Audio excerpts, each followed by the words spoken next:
Tommy, if you're a fan of electric cars, we've got some breaking news for you because they're getting cheaper. What did Ford just announce?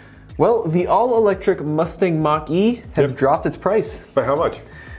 Well, that's what we're going to talk about today, isn't it? In this video, we're going to let you know a couple things. First of all, how much Ford dropped the price of the Mach-E. We're also going to let you know if you've ordered one, if that means you get to pay less. Then we're going to discuss why Ford is lowering the price. And of course, we'll end this video by talking about how it compares to the other two competitors, the Tesla Model Y and of course the brand new Volkswagen ID.4. That's a weird name, isn't it? ID.4. It's kind of funny, but Mustang Mach-E is also definitely a funny name as well. So the Mach-E is officially cheaper now. Okay. So Ford dropped its price on September 29th by up to $3,000 depending on the trim. This is kind of interesting because as far as I know, no one has actually taken delivery of a Mach-E. Nope. So Ford is lowering the price even before they've hit the dealers. It's funny how that happened about a week after Volkswagen started taking reservations for the ID.4 and basically took down their website with interest in that vehicle. And next thing you know, Ford drops the price between $1,000 and $3,000. If I remember correctly, too, didn't they extend the range estimate a little bit as well? They did, about a month ago, yeah. Yeah, when the Model Y started hitting people's hands. Now, you may be wondering, why is Tommy here breaking this news? I always wonder that. Why am I here? Nobody wants to see me. Because you're one of the few people who's actually gotten to ride in the Mach-E, right? So you know what it's like. You were not behind the wheel, but let's call it next to the wheel. And so we'll talk about that. But let's talk about the news first. So price change details.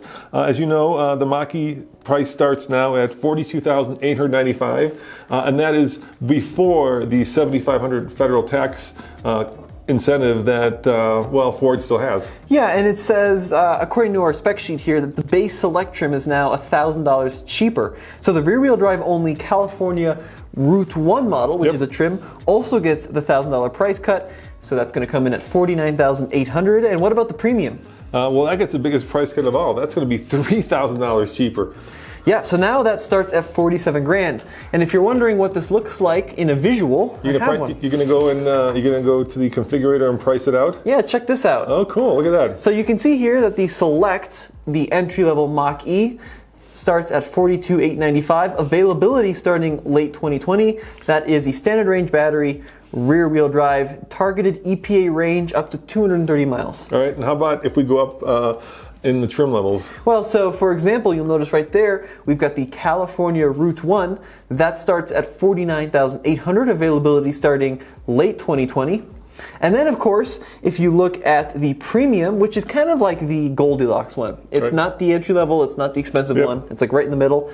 That now starts at $47,000. Extended range, battery is optional, all-wheel drive is optional as well. All right, and Tommy, what about the GT? That's the fast one. Yeah, that's a big, bad performance Model Y competitor. Yeah, so 0 to 60 mid-3s according to Ford. Availability late summer 21. So it's coming after the other Mach-E's. Estimated range of about 250 miles. That one has an MSRP of $60,500 according to the build and configurator. Now, if you guys have ordered a Mach-E, you must be wondering, does that apply to me? Because of course the launch edition, first editions have already sold out. And the good news is Ford says that the price drop will also apply to you. Ford stated an announcement to the dealers that lower MSRPs would apply to all current Mach-E reservations. And they're saying price protection ensures your order will see the cheaper pricing that went live today. And in case you're wondering, there was also a slight price cut on the launch edition as well of about $1,000. So if you're Congratulations, Alex. From Alex on Autos, we know you've got one ordered. Yeah, it looks like he's going to be paying less. So why did Ford lower the price? Well, if you kind of delve into it, it's because, when the Mach-E... Battery prices are going down? No, I think when the Mach-E was revealed, it didn't have a whole ton of competition, but it's been quite some time since the Mach-E was actually revealed. And now we've seen the Model Y hit the market in full swing. Yep. We also know the ID.4 is steaming towards the shores. So yeah, let's talk about availability. So the three really are crossovers, right? This is even though it's called the Mustang Mach-E, right? Yep. It really is more of a crossover than anything. The ID.4 is certainly a crossover, and the Model Y is a crossover. Now, the Model Y is available now, so you can go and pick one up at your local Tesla store. The ID.4 will be coming shortly. We're thinking first quarter of next year, but it might be just a little bit earlier than that. And of course, Ford says that the Mach-E will be available soon, like toward the end of this year. Well, let's kind of talk about how it compares, right? Yeah, let's compare. To its competitors. So, big question is range. Yeah. So there's a number of different battery specs available on the Mach-E, and I have the full technical specification sheet right here if you're watching on YouTube, which you probably will be because there's no other place to watch this. But you can see that the a standard range has a battery capacity of 75.7 kilowatt hours. Which is very similar to the Model Y. It's pretty massive. That's a really big battery. Yep. They're targeting mid-6s for the rear-wheel drive, mid-5s for the all-wheel drive. 0 to 60? 0 to 60. Now, the largest battery you can get in the Mach-E is the 98.8 kilowatt-hour battery. Wow, which is very similar to a Tesla Model X. Yes, that's a big old pack right there. In rear-wheel drive form, it looks like we're going to see those in the range of 300 miles, 270 to 300 miles, depending on rear-wheel drive, all-wheel drive, and spec. So how does that compare to the Tesla? Well, the Tesla is still, at least in terms of range and performance, king of the hill. The dual motor, 316 actually. Yeah. So that's the all-wheel drive, dual motor, 316. And the important thing to note is the Mach-E is available in rear-wheel drive. Yeah. Tesla is only making the Model Y in all-wheel drive right now. Yeah. So long range is 316. 4.8 seconds, 0 to 60. The performance is 291. Yep, and we have one of those actually, so we're very familiar with that vehicle. Top speed of 155, 3.5 seconds, which is actually better than the Mach-E. We don't know that. Well, I mean, they're saying 0 to 60 in the mid-3s for the GT. yeah. In Europe, they said that the GT will go 0 to 100K in 3.7. So that's right in line with Model Y performance. Now, we've done testing on our own Model Y, and we have not been able to get that 3.5 0 to 60 time. We've gotten 3.7. And I don't know why that discrepancy is there. It shouldn't be. I know we're at altitude, but electric cars aren't affected by that. And if you're wondering where the Volkswagen ID fits into all this, ID starts at $39.95. It's built in Germany. They are moving production over to Chattanooga at some point, where they say it's going to get a little bit cheaper once it's built here in the States. And it's got a range of about 250 miles. And Volkswagen is saying that basically it's their next generation of not just car, but of, they changed, right? They started out by calling the Golf E, right? But now they've created this whole new genre, I guess, or model line of cars called the IDs, right? And Volkswagen says that this is the forefront. The ID.3 is already available in Europe. People have already taken delivery of it. So if you're interested in how they did with that, there are plenty of YouTube reviews out on that, range test and such. But the ID.4 coming to America soon. So let's talk about price on the GT, and let's talk about price on the performance, because that's what I care about. Okay, so the Mustang Mach-E GT coming late summer 21 once again, starting at $60,500. The Model Y performance comes in at $59,900, but Tesla's run out of its tax credits. So in theory, the Mach-E GT could be more affordable than the Model Y performance. And the ID.4 also had their tax credits for the most part. They've sold some Golf E's, but they still have a considerable amount of tax credits, plus whatever state tax credit you get. But the e-Golf is a totally different car. Yeah, but I'm saying they use some of those up for the e-Golf. Now, Tommy, here's a question that I think all of our viewers and me have for you. What's it like? I mean, you were in the thing, you drove around in it in California. Tell me about the Mach-E. Well, it's got a large central screen, so they've definitely modeled that off of Tesla's system. It does have a sync knob in the middle, which is configurable, but it feels pretty cool. I mean, it's definitely a little different than the traditional Mustang that you're used to, rear-wheel drive sports car. But it does have a very unique dashboard. It's got the the two humps, as I like to call them. The Mustang. Yeah, like dashboard, the 69 Mustangs had them. Yeah. It's got the little binnacle. Yeah, a lot of digital clusters everywhere. It's important to note that I was in a very pre-production car, so like the materials weren't quite finished. Yeah. And I was in an all-wheel drive long range, and 0 to 60 was pretty quick. Yeah. I mean, I think it is probably mid-5s. They took us through a little handling section. It feels pretty sporty.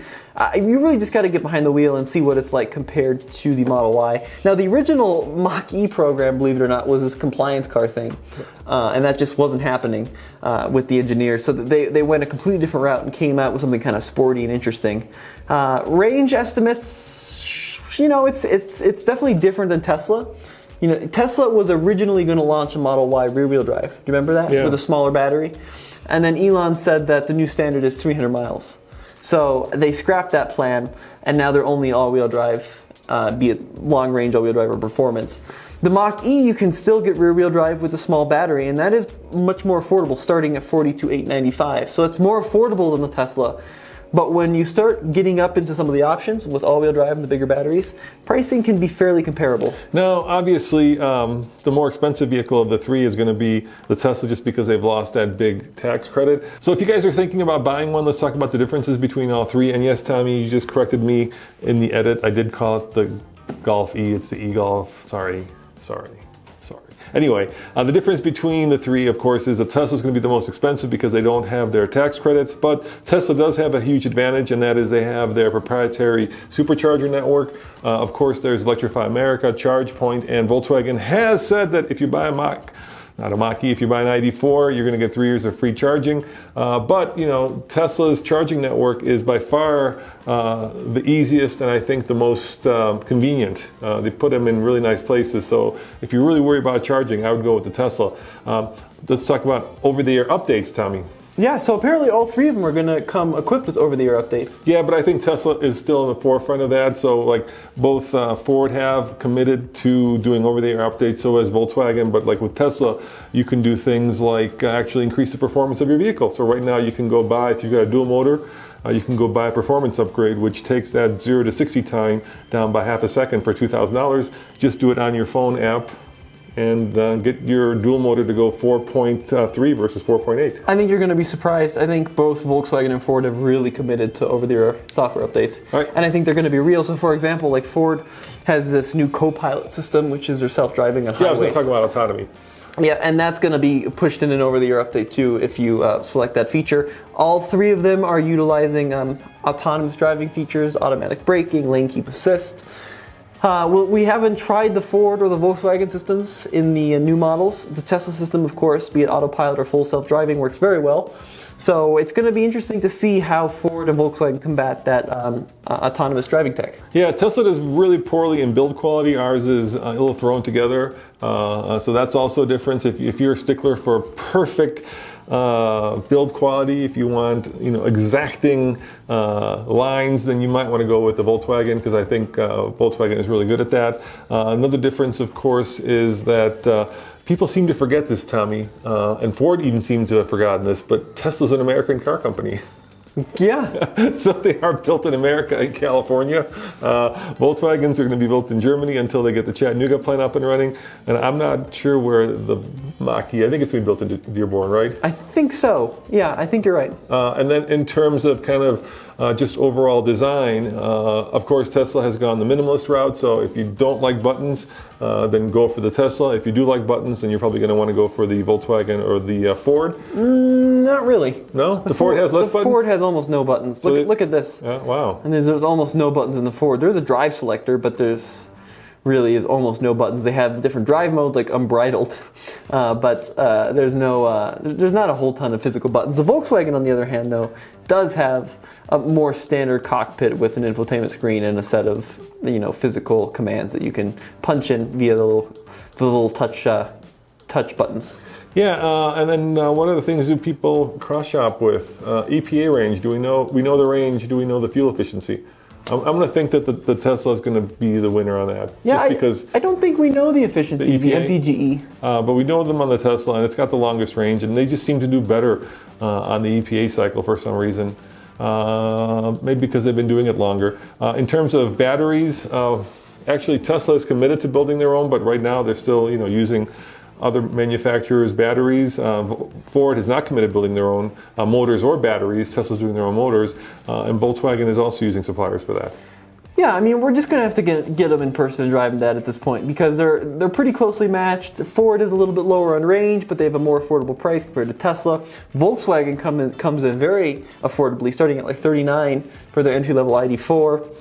Also rear-wheel drive, also all-wheel drive available. So we're just gonna have to get them in person and see what they're like. Well, there you go, guys. If we've forgotten something or if I've messed up something, let me know in the comments below, which I'm sure you will. And thank you for watching. We're going to stay on top of this and let you know. The more news that we know, the more you'll know, because heck, this is the future, I think, Tommy. Yep. Stay tuned. Check out TFLcar.com for the latest and greatest in new EV news. Ciao.